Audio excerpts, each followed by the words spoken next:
Constitution. So how do you elaborate the concept of this self-determination applies to the case of Taiwan? Thank you. Thank you very much. And the last question from Thailand and the Young Leader Group, Surachani Srijai.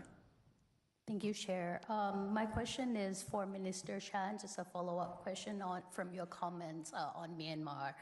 Minister, the recent report from Justice for Myanmar have reported that companies across Southeast Asia, including in those in your country and my country as well, are supplying Myanmar military regimes with revenue, technology, and even jet fuel to sustain its ongoing nationwide terror campaigns. So my question to you is perhaps you could share your view on the role of state-owned enterprises and as well as private sector in indirectly prolonging the conflict or potentially interfering in the conflict momentum, and what can be done about it. Thank you very much. So the only people who are left on the list who I haven't called upon are all colleagues of mine, so I hope they forgive me, but we have a good set of questions now to get into, and we'll go in the original order of the panel.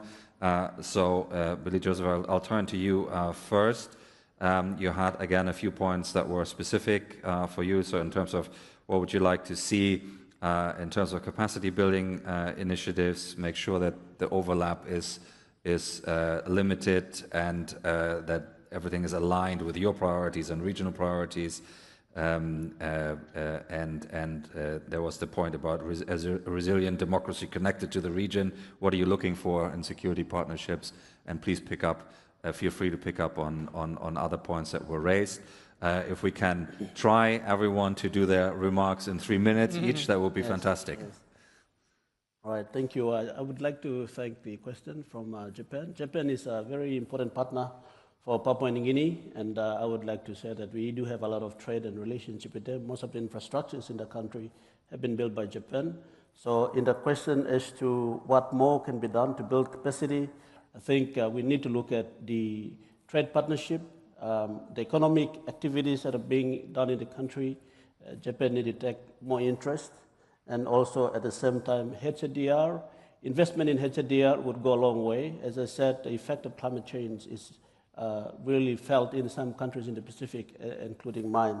So that is something that we are working with, and Japan is working with our defense to build capacity, and there are many different levels we are working with that, which I don't have to say it. With regards to the question from Australia on, what was the question again? Priorities for PNG as a resilient democracy. What are you looking for in terms of security partnerships to support that? Yes, we have PNG got independence from Australia, so we also have very strong relationship with the US and others as well. And the relationships that we have had over the time since we became, it will be 50 years independent this year. And these 50 years, we have never had any military coup of any sort in our country. And that goes to show the resilience that we have had and the democratic principles that we subscribe to. And so we stick with our traditional partners when it comes to security and defense. And we continue to communicate. In the last few years, we've had Papua New Guinea and Australian ministers at the highest level communicating every year on how we can both work together to meet some of the security challenges, but also the economic issues that we face. Thank you very much. Paul, can I turn to you? There was the question about space infrastructure, relying on the US, other European options. There was the question put to you about engaging with China, what measures you might be willing and able to take. And then there were general questions about reforming the multilateral system as well, undersea domain awareness. Oh. Okay, all right, thank you very much, and once again, thank you so much for putting me on the panel. Few remarks then on space. This is an area where Europe should be doing more, and we are actually, in Sweden, we have the only autonomous capability actually to launch polar orbital satellites, and it's something we are developing and we're investing into before. There has been good developments in the past for creating autonomy inside the EU. I'm thinking about the Copernicus program and Galileo program, but where I think that Europe is a bit lagging behind, where I think that the US has been quicker on its feet, and that's the commercialization and the volumes and scale that goes with commercialization. And I think that's where SpaceX is all about. Now we're learning a lot about space also from our Ukrainian friends, where the space is extremely important for communication, identification, and also targeting, of course. So I think we are building up, but I think especially accommodating the commercial sector into space, I think is crucial, as this is a domain that's developing so much due to technological developments when it comes to transmission capacity and miniaturization. Now, in regards to China, we don't see confrontation with China, but when we don't agree with China, we will also say so if we feel it's in violation of international laws and sea lines of communications. We do stand ready also to engage and have a dialogue with China, as we do right now, and we welcome this kind of dialogue. I think that was commendably said, how important this dialogue is. We had the Minister of Trade who was in China a few weeks ago. I also know that the State Secretary at the Ministry of Defense, at the Ministry of Foreign Affairs was in China as well. So dialogue we welcome, and when we don't see eye to eye, then we will also say so, especially when it comes to issues that concern rules-based international order, which is very important for smaller states like myself. And the third one was also in regards to, I think they used the term Global South. I'm not always so comfortable using that, because I feel that we are putting together quite, countries that stands on their own merits. But I give this to that question. In Europe right now, we've been very centered on the war in Ukraine for good reasons. This is very close to our heart. This is very close to our security. But I think it's very important also we engage into sub-Saharan Africa, because when we withdraw, we don't engage, we're not present, other actors will come and fill that vacuum as well. So we need also to be engaged into other areas. If nothing else, also for the cause of Ukraine, but also for the merits it holds in itself. Thank you. Thank you very much. Minister Chan, you had a few points that were put to you. There was the question on the agreements with France. What are you hoping for? What are you expecting there? There was, you also got a version of the space question. What potential you see for Asian cooperation to develop alternative systems, if that is of interest. There was the self-determination and Taiwan point that was put to you, and again a Myanmar-related point. So if I can invite you to address those points and offer any concluding thought you might want to share. Thank you, Sebastian. Maybe I deal with them in the reverse order that you have asked. Since you said that we were supposed to finish all this in 3 minutes, then I'll try my best. First, we are an international business hub. Our biggest interest is to uphold a set of rules that people can work with us on, people can trust us, and people can respect us. So if you have any evidence where any companies operating in Singapore might be in violation of that, let us know, and we will follow up robustly. Second, mention about the issue of self-determination. I think that's a basic principle that we all want to adhere to. When it comes to the issue of China and Taiwan, I would suggest that we consider a few points. First, it's important for us to understand the history of how this issue came about. And it scares me to hear perhaps simplistic attempts at simplistic explanations, that this is a conflict between democracy and autocracy, or trying to draw unhelpful parallels between Taiwan and Ukraine. I think it's important for us to really understand the reasons behind how we got here. So that's the first thing I would say.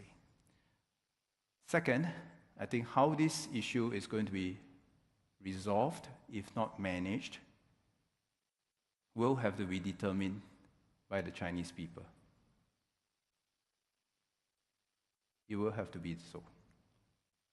Third, I would say that whether is it the Chinese people on the PRC side or the people on the other side of the straits on the Taiwan side.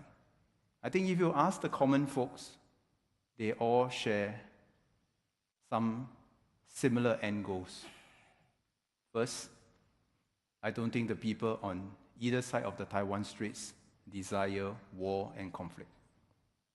Second, just like anybody around the world, the people on both sides of the Taiwan Straits, they want to have the opportunity to continue to improve their lives.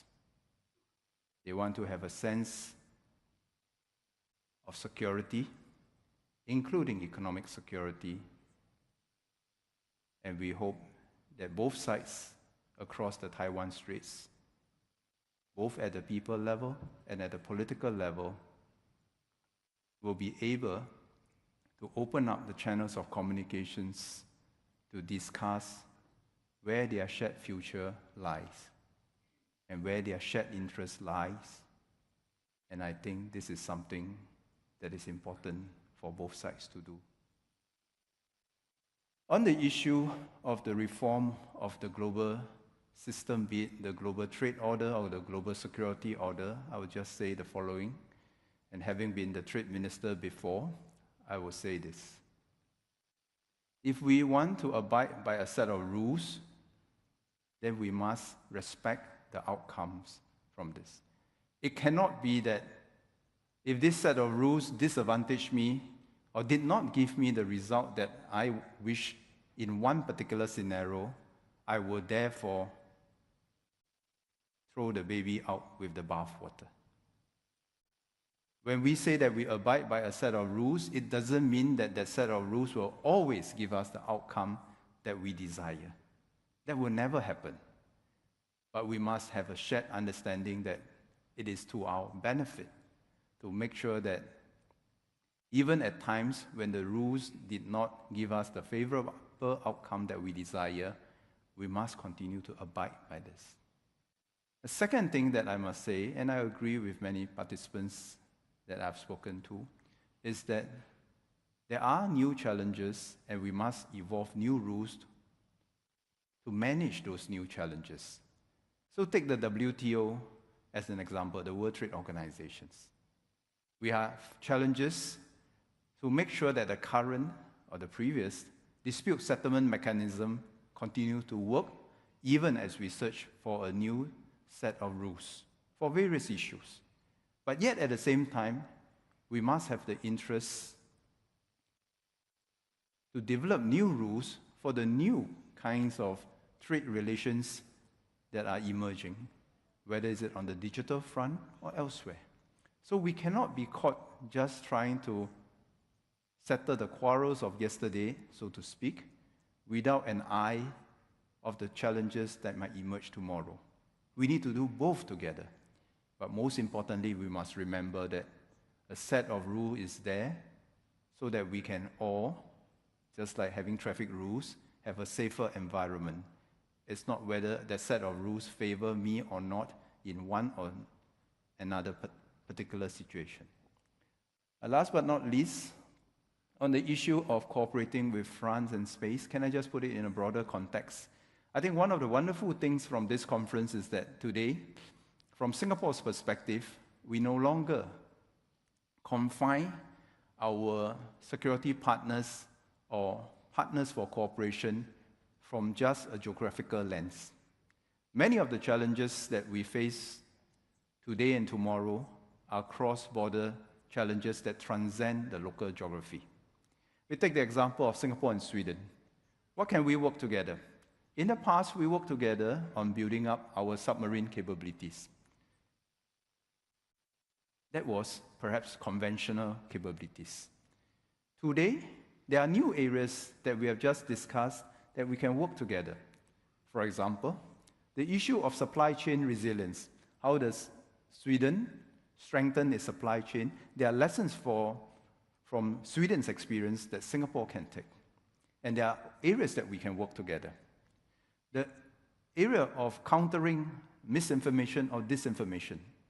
Sweden has its challenges, but the modus operandi, the tactics, techniques, and procedures in military jargon, that Sweden uses to keep its society together, to inoculate its society against such information operations, are lessons that we can learn and we can partner. How to keep our critical infrastructures safe and secure is another area that we can learn from one another, be it France or Sweden. It's like what I mentioned in my speech. We can't defend a network by looking at a point. To defend a network, we need to work together to defend the entire network. There's no point trying to defend the integrity and security of a submarine cable by looking at a point. We need both ends to be secure, and we need everything in between to be secure. And perhaps that's the power of these new technologies, the power of this new concept that we have. While the challenges are more interwoven, the solutions also require to be much more interwoven. And that creates opportunities for countries like Singapore to work with many other partners that may not even be in our local, regional context. And I think there are a lot of things that in these areas that I've just highlighted that we can work with one another. So France and Sweden are just two examples, and we are constantly looking to partner anyone else who have shared interests to work on the issues that we are similarly confronting. And I think my final takeaway from this conference is that the power of the network is so important. Because today, the challenges that we face are not isolated, geographically isolated challenges. The challenges that we face today are interwoven. And to solve those issues, to manage those issues better, we need to build the solutions at the network level. And all of us can contribute to that, be it big or small countries. Thank you very much. Thank you very much. Thank you very much, ministers, for this discussion.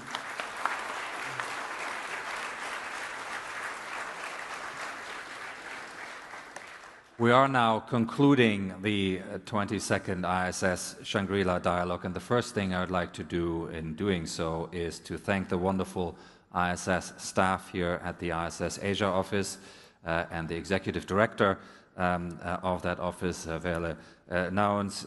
The team has done a fantastic job, and of course it has been reinforced by colleagues from IISS offices in London, Berlin, in Manama, and in Washington, who have all deployed to Singapore to make sure that we can convene here in a setting that includes wide international participation. We had some 560 delegates, some 2,800 badges printed to get everything going here. We had some 54 government delegations plus 7 international organizations represented here, 28 full ministers and 3 heads of state. We also had, as you, I think, noticed by their very good questions, 40 young leaders here in the group who were representing among themselves 19 different countries. In terms of media and social media coverage, we had about some 350 members of the press here at the Shangri-La Hotel involved in generating coverage. On social media, as of this morning, we have already reached over 52 million people with content from the dialogue. It's of course also my great pleasure and honor to thank the staff of the Prime Minister's Office, the Ministry of Defense of Singapore, the Minister himself, of course, the Permanent Secretary, and all of his senior officials who were involved in making sure that we can convene here, and of course also the Ministry of Foreign Affairs, the police, and the many security officials who were involved and have kept us safe. Detailed planning for the 23rd IISS Shangri-La Dialogue will begin this afternoon, and I'm looking forward to reconvening here over the same weekend in 2026, so the dates will be the 29th to the 31st of May 2026. The IISS over the coming month will continue its international engagements in the pursuit of regional security, defense cooperation and dialogue between governments, industry and the analytical community. We will convene the second IISS Prague Defense Summit in the Czech Republic from the 3rd to the 5th of September. We will embark on a new venture in Germany, convening for the first time a Global Security and Innovation Summit in Hamburg, the 22nd and 23rd of October. And we will, of course, meet in the Kingdom of Bahrain from October 31st to November 2 for the 21st IISS Manama Dialogue. So we have a busy schedule, and I'm looking forward to seeing some of you around these events, and then many of you here at the next IISS Shangri-La Dialogue in 2026. And with that, I shall close, and I invite you now to have a lunch, and then I'm wishing everybody a safe journey home. Thank you so much for your engagement. It has been a real pleasure. And let me invite you to congratulate yourselves, but also give our speakers a final round of applause. Thank you. Thank you very much.